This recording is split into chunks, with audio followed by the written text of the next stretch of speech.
ላይ አምባሰሉን አምባሰል ደገማቸው አመቱ ነው በ83 ዘሪቱም ነበር ማሪቱ በኋላ ነው አራተኛ ነው መጀመሪያ ያው ቀጥሎ ያለው ራሄል ዮሐንስ ጋሽ ይርጋና አቶ ባህሩ ነበር በጣም ኃይለኛ አልበም ነበር እዛ ላይ ደግሞ በጣም እነሱም ድምፅ ወስደው ነው የመጡት እኛም ከነሱ ጋር እንትን ነበር ያኔ ስንሰራው ደግሞ ለስለስ አድርገን ነበር ግን ይሄኛው ግን በጣም ስትሮንግ ነው ቤስ ነበረ ላይቭ ቤስ ኪቦርድ ሳክስፎን ድራም አለ ማሲንቆ ክራር ምናምን ግን እስኪ በፍርሃት ነው የጀመርነው ታስታውስ እንደሆነ ማሲንቆን በእንትን የረገጠ መስራት በጣም ከባድ ነበር መጀመሪያኛ ስንሞክር በሻምበልና በራሄል ነበር ማሲንቆን የመጀመሪያው አሞራ ባንድ ማለት ይችላል ሮሃዎች ተከፋፍለው ሁለቱ ነው ፍቃደ ሳክስፎን እና ዳዊት ፍሩ ሆኖ ከሻምበልና ከራሄል ጋር የሚሰሩት አለ ከዛ በኋላ ነው እንግዲህ በማሲንቆ አቶ ባህሩንና አስናቀችን ሰራ ደስለስ አድርገን የሰራነው ማለት በቃ ለጆሮ እንዳይከብድ እንዳይረግጥና እንትን እንዳይል ከዛ በኋላ ግን ማሲንቆ ባለበት ክራር ባለበት አቶ ይርጋን ይዞ በተለይ አቶ ባህሩን በከባድ ሙዚቃ በቃ በሚረግጥ ሙዚቃ መስራት በጣም አስፈሪ ነበርና እስኪን ሞክሩ ተባብለን የሞከርነው ስንሞክረው ግን በአጋጣሚ was nice በጣም አሪፍ ነበር እስካሁን ድረስ ይሰማሉ እነ ምንድን ነበር ዘፈኖች በጣም ኔሶ የለሞኝ ተይደማም እነዚህ መሳሰሉ ዘፈኖች እስካሁን ሰርግ ላይ ምናምን ሰማቸዋለሁ አሁን ዘፋኞችም እየደጋገሙ እያሻሻሉ ተሰርተዋልና ጥሩ ጊዜ ነው ያሳለፍነው ከአቶ ባህሩ ጋር ከዛ በኋላ ደግሞ አምባሰል ደግሞ ሰርተናል ከራሄል ጋር ራሄልና እሳቸው ሆነው ደግሞ አብረው ደግሞ በአኮርዲዮን በምናምን እንደውም አንድ ነገር እዚህ ጋር ላስታውስ መቼም አንዳንዴ ታሪክ ያመጣዋልና መነሳት የሚገባው ጉዳይ ነው ምን አንዴ እኔ ነዋይ ደበበ ይልምሽ ሆነን ኢትዮ ሙዚቃ ስንገባ በጣም በህይወቴ አይቼው ማላውቅ በዋሽንት ላይ የሚፈርሱ አራተኛና ሰባተኛ ድምጽ ያለው ዋሽንት የሚነፋ አይነት ስንቆር አገኘ እና ደግሞ ሲነፋ የነበረው ዘፈን ምንድነው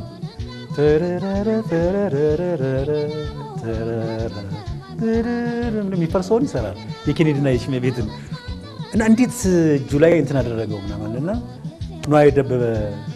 ሲገባ እኛ ውጭ ነው የሰማነው ቆመን ነው እያወራ ነበር እኔ ይልምሽ ነዋይ ደበበ ኢትዮ ሙዚቃ ቤት ስንገባ ልክ ወዲያው ክራር የሚጫወትለት ልጅ አብሮ አይናማ ነው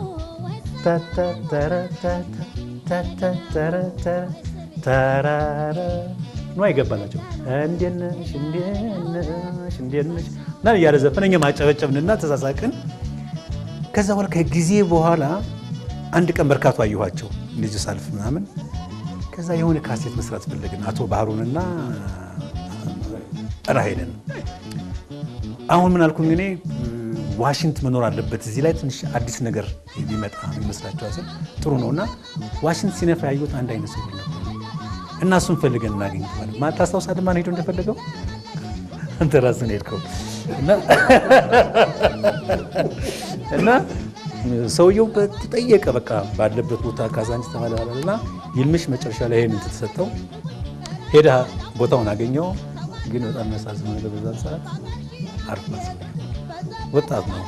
ሰውየው አርፏል እና ብንሰራው ኖሮ ያኔ በጣም ትልቅ ለውጥ በኢትዮጵያ የዋሽንት ታሪክ ሲያመጣ ነበር እና ያ ሐሳብ ስለነበረን በዋሽንት ምትክ ምን አደረገን ፍሉት የምትጫወት ያሬድ ውስጥ ስሟን ጠይም ልጅ ነች አምሳላ እሷን አመጣንና ከሷ ጋር ሰራን ጊዜ እንዳልገልባችሁ እሺ በጣም አሪፍ ነው የመጀመሪያ ሪኮርዲንግ ራሱ ማሲንቆ ማምጣታቸው በጣም ደስ የሚል አዛር የሚሰማውት ሌላ አብዱና አሁን ያመጣው ስለ አቶ ባህሩ የአቶ ባህሩ ግጥሞች የሚገርሙ ነገሮች አሉ ምናልባት ይልምሽም ጸግሽም ልብዛቸው ሊሆን ይችላል ለምሳሌ ደሴን ሳበልቶ ቦሮ ያቀነኛ መኪናው ዘለቀ መጣቻ ይጠንቀኛ ያንከረተኛል የፍቅር አመለኛ ግጥሞቹ ማለት ምናልባትም ቤተመንግስት ስለነበሩ ከትልቅ ሰዎች ጋር ያገኟቸው ስለሆነ ሰምቻቸዋለሁ እኔ ከሙሉቀን መለሰ ቀጥሎ በዚህ በግጥም ስርዓት የመማርባቸው ቢኖሩ አቶ ባህሩ ናቸው እሱን ሳምንት ሳንለው እንደናልፍ ፈልጌ ምንድነው ግጥሞቹን ታውቃቸው ይሆናል ትንሽ ጸግሽም ሊያውቃቸው ይችላልና የሚገርመው ቢያንስ ሁለቱ ፊደሎች ሲጨርስ ማለት ነው ሁለቱ ፊደሎች